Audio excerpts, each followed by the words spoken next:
दोस्तों सीडलिंग से लेकर फाइनल प्रोडक्शन तक कोई ही ऐसी क्रॉप होगी जिस पर फंगस का अटैक ना होता हो। फंगस की वजह से दर्जनों बीमारियां हमारी क्रॉप्स पर होती हैं और हम फंगस को कंट्रोल करने के लिए अलग अलग मेथड्स, अलग अलग तरीके अपनाते हैं। दोस्तों अगर हमें पता चल जाए कि हमें फंगस के अगेंस्ट कौन सी दवा का और किस स्टेज पर इस्तेमाल करना है, यानी कि हमें फंजीसाइड या उस दवा का मोड ऑफ एक्शन या उसके काम करने का जो तरीका पता चल जाए, तो हम बेहतर ढंग से मैनेजमेंट कर सकते हैं अपनी क्रॉप्स में फंगस का।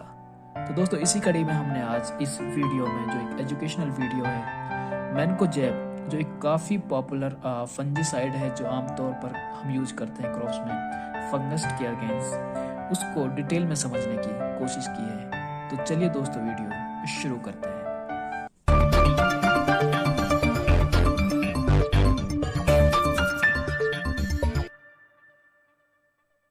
दोस्तों इस फंजीसाइड जिसका नाम है मैनकोजेब, दोस्तों ये एक टेक्निकल है जो अलग अलग नामों से मार्केट में मिलता है।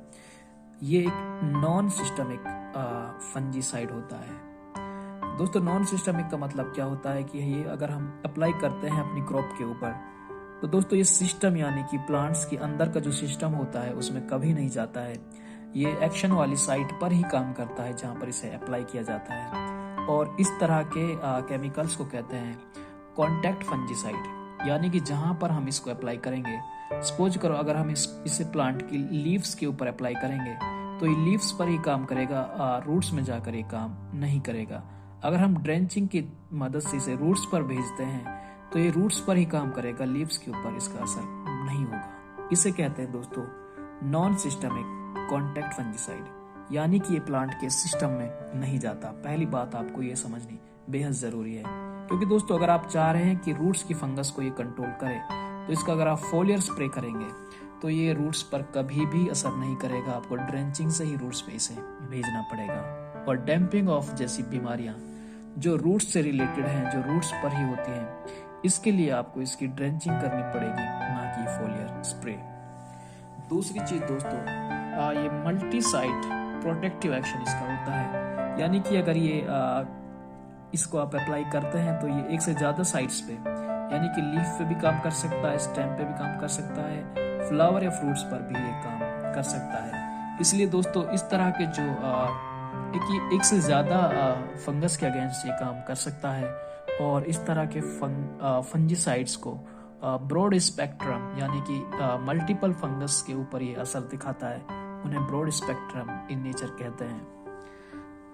दोस्तों अगर इसके ग्रुप या फैमिली की हम बात करें तो इसे कंसीडर किया जाता है डाइथियोकार्बामेट ग्रुप में। दोस्तों डाइथियोकार्बामेट ग्रुप की अगर हम बात करें तो टेक्निकली अगर हम इसको देखें तो ये वो वाले फंजीसाइड्स होते हैं जिनमें सल्फर होता है, जो एलिमेंट होता है एक्शन करने वाला, तो इनको सल्फर कंटेनिंग फंजीसाइड भी कहते हैं। आमतौर पर दोस्तों सल्फर जो एलिमेंट होता है, इसे फंगस के अगेंस्ट काफी पुराने टाइम से हमारे फार्मर्स यूज करते आ रहे हैं। और ऐसा माना जाता है कि 1940 से तकरीबन इसे 400 से ज्यादा जो फंगल पैथोजेंस होते हैं उनके अगेंस्ट यूज किया जा रहा है। दोस्तों इस फैमिली में कुछ और जाने पहचाने नाम हमें मिलते हैं, टेक्निकल मिलते हैं, जो मैनकोजेब से मिलते जुलते हैं। इसमें पहला और पॉपुलर नाम है जीरेम। ये भी कई तरह के किसान कई तरह की बीमारियों के अगेंस्ट यूज करते हैं, फंगस के अगेंस्ट यूज करते हैं। थायरम दोस्तों सीड ट्रीटमेंट में काफी यूज होता है, और आपने इसका नाम सीड ट्रीटमेंट के लिए काफी सुना होगा, जो थायरम होता है। इसके अलावा दोस्तों यहाँ पर एक मैनेब के नाम से टेक्निकल है, दूसरा जीनेब के नाम से टेक्निकल है। ये टेक्निकल भी आपने काफी ज्यादा सुना होगा। दोस्तों अब आता है सबसे ज्यादा इंपॉर्टेंट पॉइंट, जिसे कहते हैं मोड ऑफ एक्शन। दोस्तों अगर आपने किसी दवा, किसी टेक्निकल फंजीसाइड, इंसेक्टिसाइड या हर्बिसाइड का ये मोड ऑफ एक्शन समझ लिया तो आपकी प्रॉब्लम 50% यहीं पे कम हो जाती है। दोस्तों ये जैसा हमने पहले ही बताया कि ब्रॉड स्पेक्ट्रम होता है, यानी कि एक से ज्यादा फंगस के अगेंस्ट काम करता है।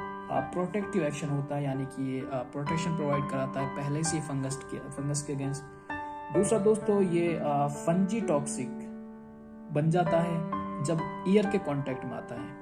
ये इसकी दोस्तों काफी खास बात है कि जब ये ईयर के कांटेक्ट में आता है तो ये फंजी टॉक्सिक, यानी कि जहर बन जाता है फंगस के लिए। क्या होता है दोस्तों कि ये जो ये कन्वर्ट हो जाता है आइसोथायोसाइनेट में। ये जो मैनकोजेब ये कन्वर्ट हो जाता है आइसोथायोसाइनेट में। और ये आइसोथायोसाइनेट क्या करता है दोस्तों, एक जो फंगस होता है उसके अंदर एक एंजाइम होता है, जैसे एक ग्रुप होता है सल्फा हाइड्रल ग्रुप।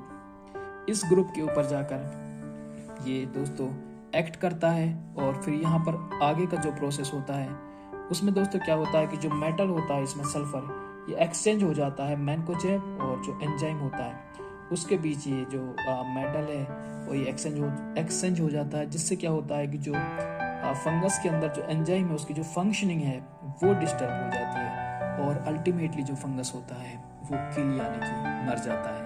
दोस्तों ये इसका मोड ऑफ एक्शन होता है, किस तरह से ये फंजीसाइड क्रॉप्स के ऊपर काम करता है।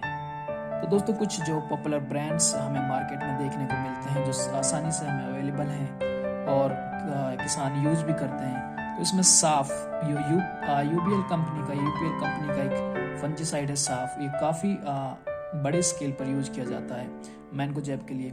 इसके अलावा धानुका कंपनी का एक M45, सभी जानते हैं कि M45 यूज करते हैं, और बायर कंपनी का एक सेक्टिन है जिसमें भी मैनकोजेब कंटेंट होता है। तो ये दोस्तों कुछ ब्रांड्स हैं जो फार्मर्स आमतौर पर यूज करते हैं मैनकोजेब के लिए। तो दोस्तों उम्मीद है कि इस वीडियो से आपको काफ़ी अच्छी जानकारी मिली होगी मैनकोजेब के अगेंस्ट की। मैनकोजेब कॉन्टैक्ट इन नेचर है, यानी कि फोलियर स्प्रे में ज़्यादा काम करता है, और जिस पे इसको आप यूज़ करते हैं तो उसी साइट पे जाके काम करता है। और इसके अलावा इसका जो मोड ऑफ एक्शन है वो हमने इस वीडियो में समझाने की कोशिश की है। तो दोस्तों आज के लिए इतना ही, धन्यवाद।